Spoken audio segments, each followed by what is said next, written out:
In case you've been living in a bog, Shrek, the children's ogre from the 2001 film of the same name, is back and weirder than ever. This seemingly benign computer-animated monster has spawned a world of memes, whole remade movies, dance parties, and chilling short stories. On that last point, now is a good time to warn you that this episode does contain frank discussions of childhood sexual abuse and the 9/11 terrorist attacks. I know it seems strange, but I promise that by the end of this episode, the connection between jihadist terrorism, child abuse, and a cartoon ogre will be crystal clear. The movie Shrek was released in 2001 by DreamWorks Animation, a movie studio best known online for popularizing DreamWorks space. But before that, there was Shrek. Shrek? What? It's a compliment. Better out than in, I always say. Based on William Steig's 1990 children's book, the movie Shrek stars Mike Myers, or Mike Myers' voice, as a grumpy ogre pressed into adventure when his swamp is threatened by a development and resettlement project led by the evil Lord Farquaad, voiced by John Lithgow. The ogre has fallen in love with the princess. Oh, good Lord. The movie features all kinds of classic fairy tale characters like Pinocchio and the Three Blind Mice and Donkey. Donkey! Maybe that last one's not exactly a classic, but whatever. The film has spawned 3 sequels, 2 TV movies. Those would be Shrek the Halls and Scared Shrekless, a Broadway musical that features a fart battle interlude,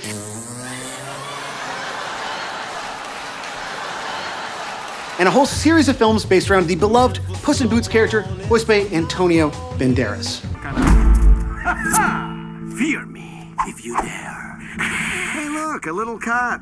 It also gave birth to a wealth of classic, quotable lines. Not a day goes by that I don't find myself saying, "What are you doing in my swamp?" or "I'm making waffles," or of course, "Not my gumdrop buttons." Shrek and its associated affiliate properties are a fixed, immovable part of the cultural firmament. There are, or were, good reasons for this. The original Shrek was praised not only for its state-of-the-art computer graphics, but also its irony, for having a relatively sophisticated sense of humor. It was essentially a fairy tale movie about fairy tales, and it treated the stock characters and tropes of the children's stories of old with a degree of irreverence and irony that played well with children and their parents and/or guardians. We laughed so hard her ears popped out. But just a few months after Shrek's original theatrical release, something happened that would change the way the world engaged with the idea of irreverence and irony. Your second plane has hit the towers, so God. Yes, 9/11. A massive, earth-shattering tragedy that would spark years of wars, political division, and an era of global instability that is arguably still ongoing. The feeling that basically every world leader is just a warmongering clown fed a sense of cynicism and alienation and irony. Irony would emerge as the dominant effect of a post-9/11 world. Pop culture fandom, and especially pop culture fandom on the internet, is fueled by a sense of, is this real? Could you possibly mean this? That feeling may have mutated over the years, but Shrek, of all things, has been at the center of those cultural mutations. The cultural reworking and reclamation started just over a decade ago, deep in the mires of the weird internet. In 2010, a shitposting Twitter user named Dilbert, using the handle @ILikeStapler, posted the inscrutable text, "Why Shrek is piss? Why Shrek is piss?" followed by the hashtag Italiano. This was followed in short order by a YouTube video titled Shrek is Piss, which featured a version of the cartoon ogre frowning, then having his face violently torn off, revealing a frowning skull underneath. Gnarly. These early interventions into the iconography of Shrek seemed silly and shitposty and a little sinister, depicting Shrek as putrid and disgusting and, well, piss. And then things changed again. Why Shrek is piss.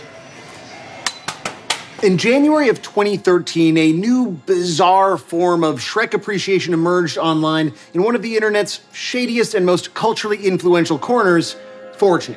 What happened was this. An anonymous user posted a strange green text story.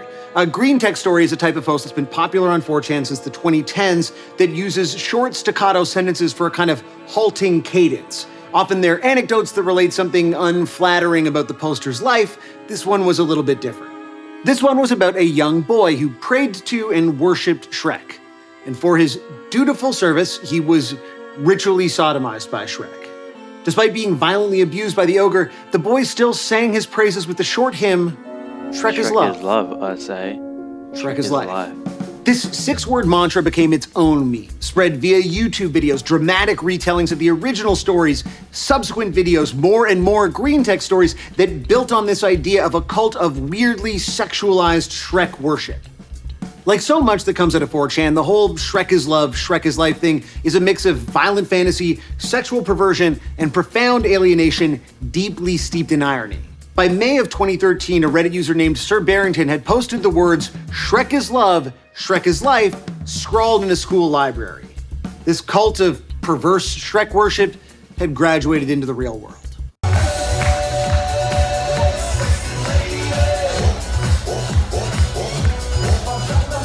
Fast forward to now, and the Shrekaissance seems to be more popular than ever. In July 2022, no less than the New York Times wrote about a Shrek rave happening in Brooklyn.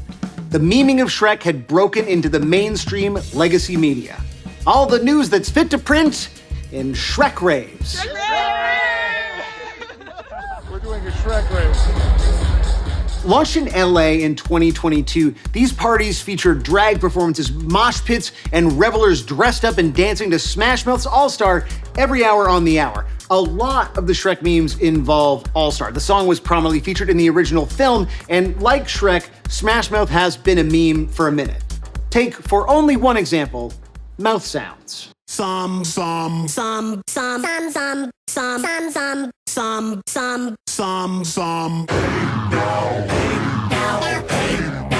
I can't help but wonder at what level these albums and parties are operating. Is it sincere? Is it ironic? Is it cynical? Is it some crossbreed of all three? In that New York Times article, one of the Shrek ravers praised the nonsensical nature of the event. And another said that Shrek resonates with millennials because it is an effective metaphor for America's military expansionism post 9/11.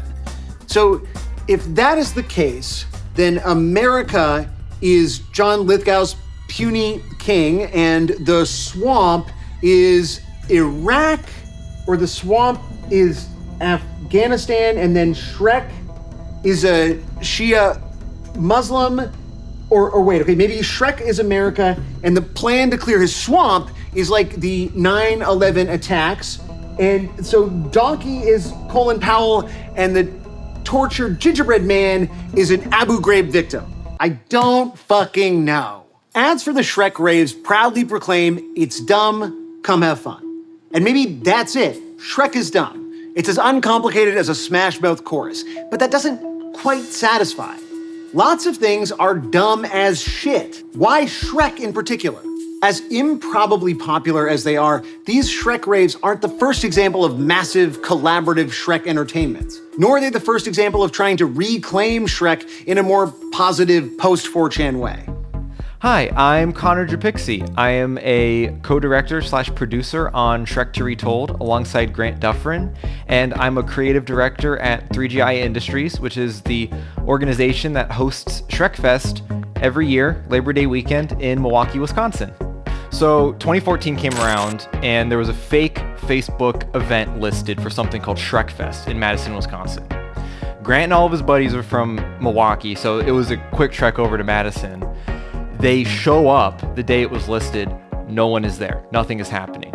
They were kind of like, oh, this is a joke, so if this is a joke and no one's actually doing it, why don't we just do it? We love Shrek, we love this, and let's just do it. So 2014 was the first Shrekfest. So he had this idea way back in the day to recreate Shrek, and his idea was everyone would just get a scene. He basically just started contacting people who were already participating in reanimatids online, and a lot of times people were just like, you're crazy. Shrek Retold was part of a larger post-2000s internet trend, the reanimated collab or reanimate. These take classic copyrighted properties like Sailor Moon or Super Mario and The Simpsons and reanimate them in different styles. They're kind of like bootleg Chanel bags or t-shirts that you buy in the parking lot after a concert. They're close to the original, but have qualities all their own.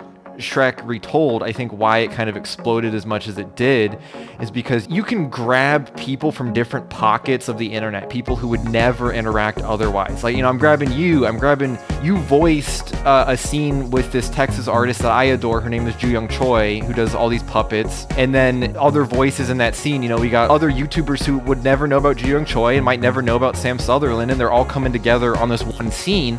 I think it kind of ended up becoming a bit of a beacon for internet counterculture in a way. Again, you look at the early pictures from the first couple Shrek Fests, and it's cheap, it's simple, it's like they're wearing Party City costumes, they're wearing costumes made out of cardboard, and it's a hand spray painted banner.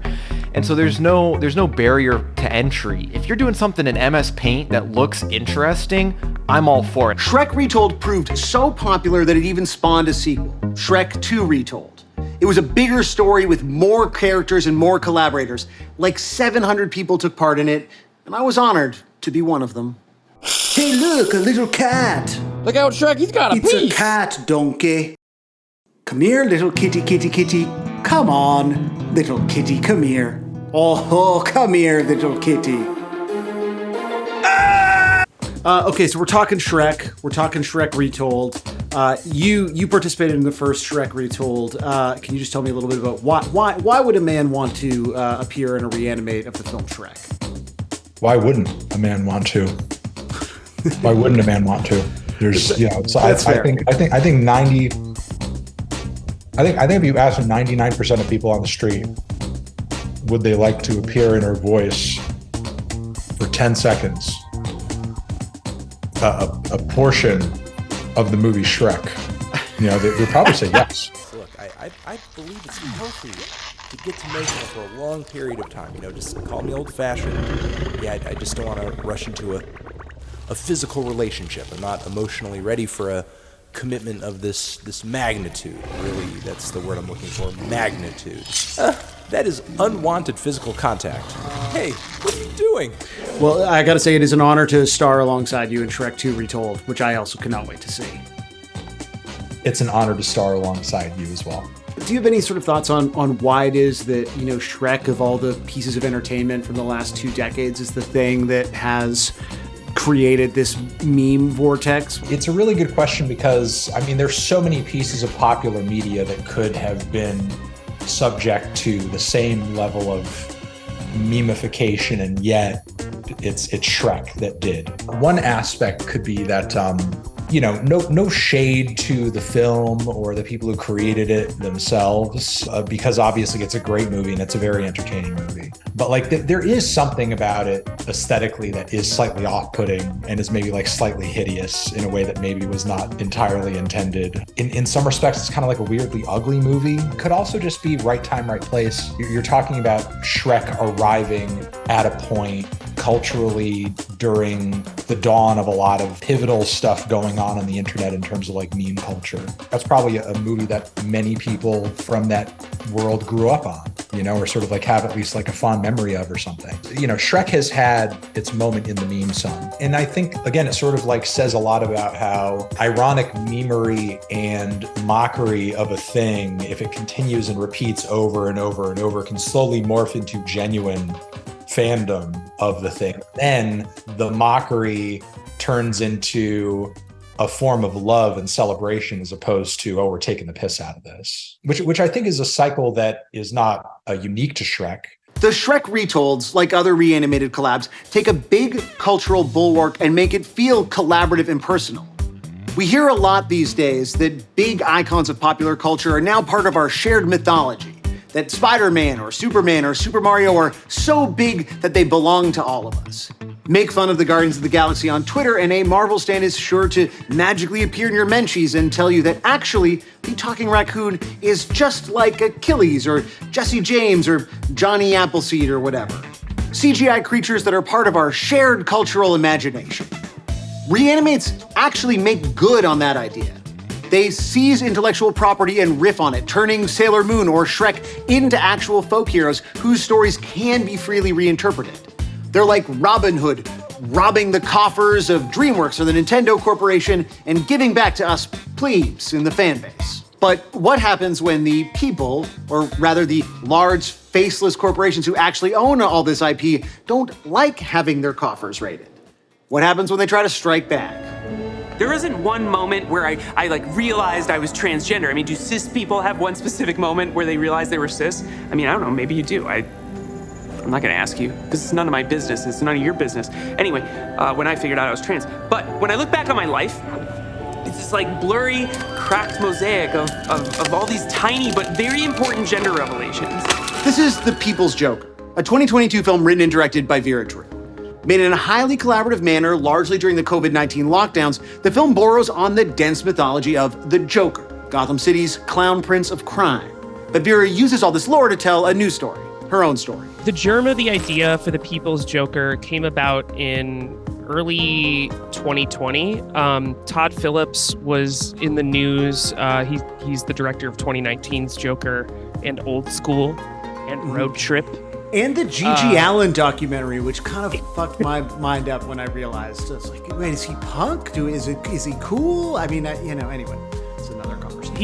He might, I think he and I might be the proof that you don't stay punk forever. So yeah, it was like right after Joker started getting like all of its like award nominations and stuff, he was in the news complaining about woke culture and how it was like too hard to make comedy now or whatever because I guess of like pronouns or queer people or whatever. And Brie LaRose, my co-writer on The People's Joker, saw that article, went on Twitter and was basically like, I will only see this motherfucker's movie if my friend Vera Drew does a re-edit of it. And I said, challenge accepted. And then she Venmo'd me $12. So I started actually kind of making a remix movie using Todd Phillips' Joker and using clips from Joel Schumacher Batman movies and stuff like that to sort of make a new like long form piece of media. And I wanted to use it as an opportunity to sort of explore comedy itself and just kind of how it's used in propaganda for the state, how it, really helped inform my queer identity and my identity as an artist, and also how it kind of kept me locked in irony poisoning. And then at a certain point, I think, we were writing, and I think it was like our second writing session or something.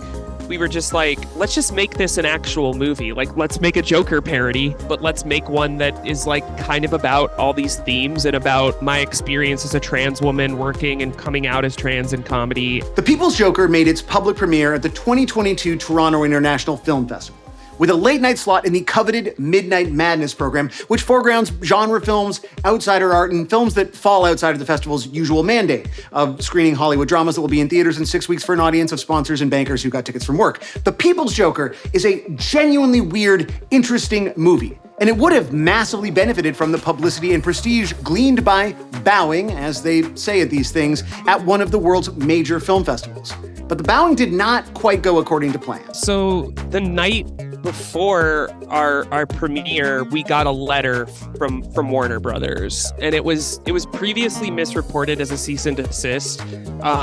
It wasn't an official cease and desist. It was basically just kind of a strongly worded letter with very little legalese language in it. Actually, it was kind of a weird letter to get from Warner Brothers legal department because it felt very casual. They even gave me a compliment in it. They were like, despite Vera being a very talented filmmaker and telling a really compelling story, we feel this is a massive copyright infringement, and you need to show this letter to any film festivals that want to program you, and you need to show it to any people that want to buy your movie.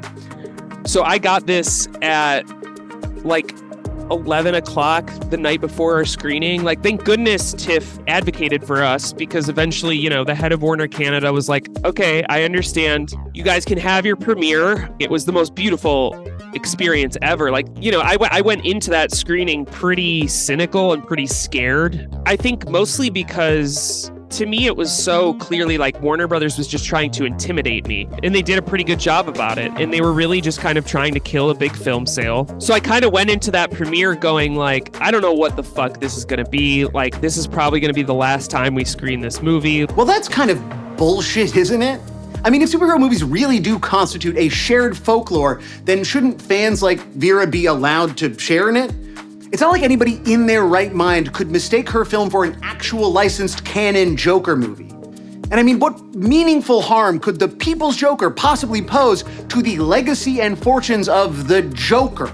Will it somehow make him look bad? What would the Joker himself think of intellectual property theft?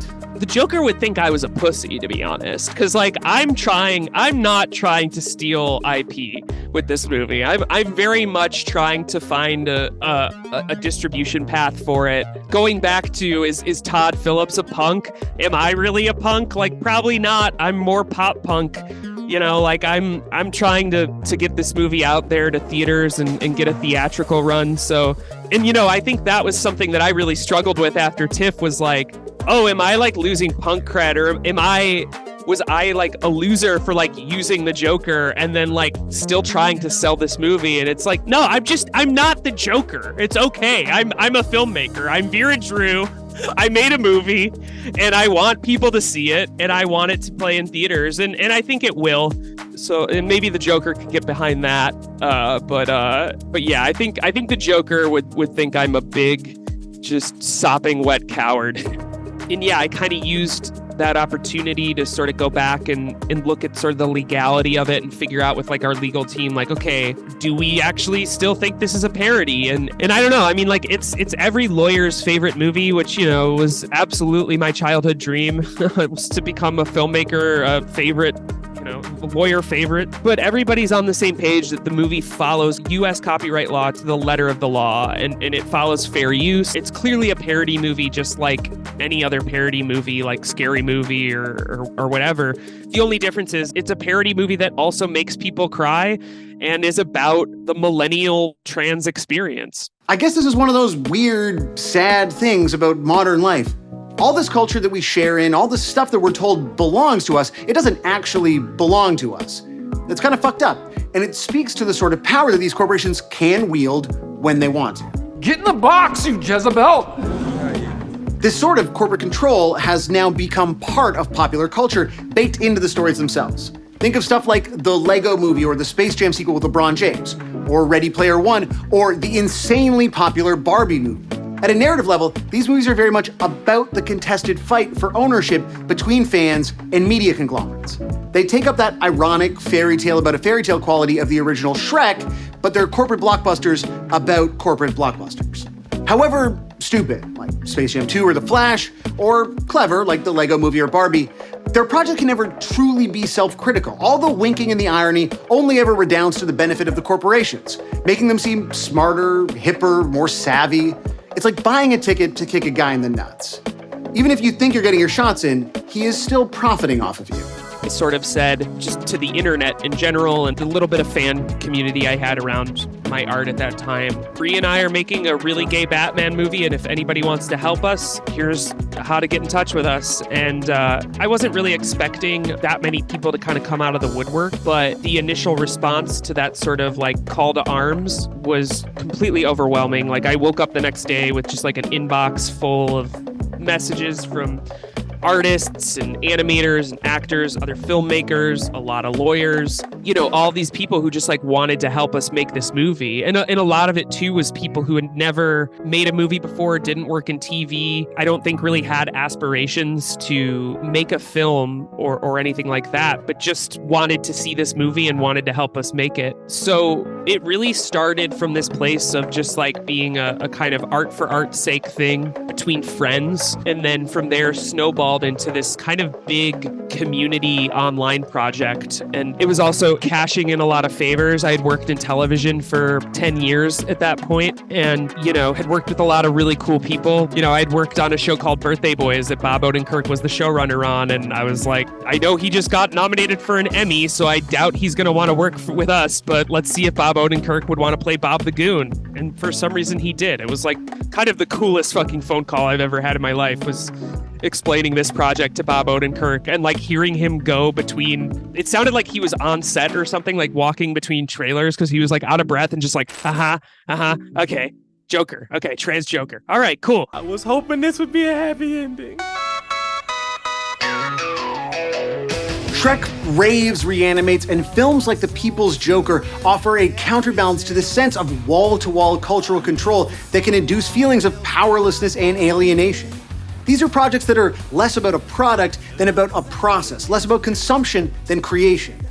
Corporations will always want to dictate what Shrek or the Joker means, but for people who love these characters and find meaning in them, they will want to share that experience with others. Does it suck that the only culture we have left is consumerism? Yes, of course, but for now it is still possible to find personal meaning within the range of limited consumer choices.